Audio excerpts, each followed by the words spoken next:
Okay, and for problems number 21 to 24, our job is to factor completely. So for number 21, we notice that first of all, we notice that we don't have a greatest common factor. So then it looks like we're going to have to factor by dividing and sliding. So we multiply A and C, ignoring the sign. 2 times 15, we get 30. We want numbers that multiply to 30 and subtract to give us 1. That must be 5 and 6. So I have x and 5, x and 6. My signs are different. My bigger number is positive. So x plus 6, x minus 5. Don't forget to divide and slide though. So we divide and slide by our leading coefficient, 2. We make sure that we reduce if we can. For 5 over 2, we cannot. So we call it 2x minus 5. 6 over 2, we can reduce. We just call it 3. So 2x minus 5 times x plus 3. If we're not sure, we can check our answer by FOILing. Number 22, again, we're going to have to divide and slide. We don't have a GCF, so we jump right into it. I need numbers that multiply to give me 70 and add to give me 19. I don't know those off the top of my head. 1 and 70, 2 and 35. 3 wouldn't work, 4 wouldn't work, 5 and something. 14. And sure enough, those are my numbers that I want to use. So I've got A and 5 and A and 14. My signs are the same. They are both negative. Minus 5, minus 14. We are going to divide and slide by 10, making sure to reduce before we slide though. So we've got 1 over 2, slide that 2 to get 2a minus 1. 14 over 10 reduced by 2 becomes, 7 over 5. We're going to slide that 5, 5a minus 7. Final answer. Number 23, we divide and slide again, because again, no perfect squares, or no GCF, sorry. 3 times 4, we get 12. I'm looking for numbers that multiply to 12 and subtract to give us 9. 1 and 12, 2 and 6, 3 and 4. None of them subtract to give us 9. If that's the case, then this guy cannot be factored. Or we can also say that it is prime. Number 24, this one we probably, hopefully, will be able to actually divide and slide. So we take 4 times 3 again, and again get 12. We are looking for numbers that multiply to 12 and to add to give us 8. Well, from the problem up above, that would be 2 and 6. So we have t and 2, t and 6.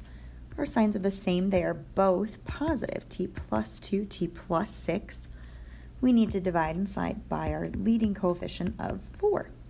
Reducing before we slide, that means that we are going to have 2t plus 1 and 2t plus 3. Problem number 29, we are asked to simplify the square root of 56. If it was a perfect square, great, we'd be able to take it out right now. It is not. So that means that we are going to make our factor chart, and we are looking for factors of 56 that are perfect squares. So 1 and 56, 2 and, is that 28, I believe? 3, 56 divided by 3, does not work. 56 divided by 4, we get 14. Whoopsies. So 4 and 14. 5 won't work, 6 won't work, 7 and 8. Now these are all of our factors, and we are looking for a number on the right-hand side that's a perfect square that we can break out of jail. We don't have any, so this is when we kind of loop around and start to go up our list to notice that we've got 4 and 14. So we call the square root of 56 the square root of 4 times the square root of 14, and we do that because we know what the square root of 4 is. It's just 2. So, 2 radical 14 is the same thing as the square root of 56. Number 41, we are going to solve by completing the square. So our first step in doing that is making sure that we've got our c on the other side of our equation, which we do because we just want it out of the way. From there, this is when we take half of b and square it. Our b is 6. Half of that would be 3. And so when we square it, we get, 9. that is what we are going to be adding to both sides of our equation. We have to do it to both sides so that we don't actually change what our equation reads. So x squared plus 6x plus 9 equals 10 plus 9. The right-hand side, we do that addition, right? That becomes 19. The left-hand side will always, always, always factor into a perfect square trinomial, and it's always going to be x and then your half of b. So x plus 3 quantity squared equals 19. And then from here, we get to solve using square roots. So we are going to get rid of that squared by taking the square root of both sides, remembering, of course, to do plus or minus. Cancels on the left with the squared. We just have x plus 3. On the right, we just call it plus or minus square root of 19. We'd want to break it down if we could, but we can't. So then our last step is to just move that 3 to the other side by subtracting it. So we have negative 3 plus or minus the square root of 19.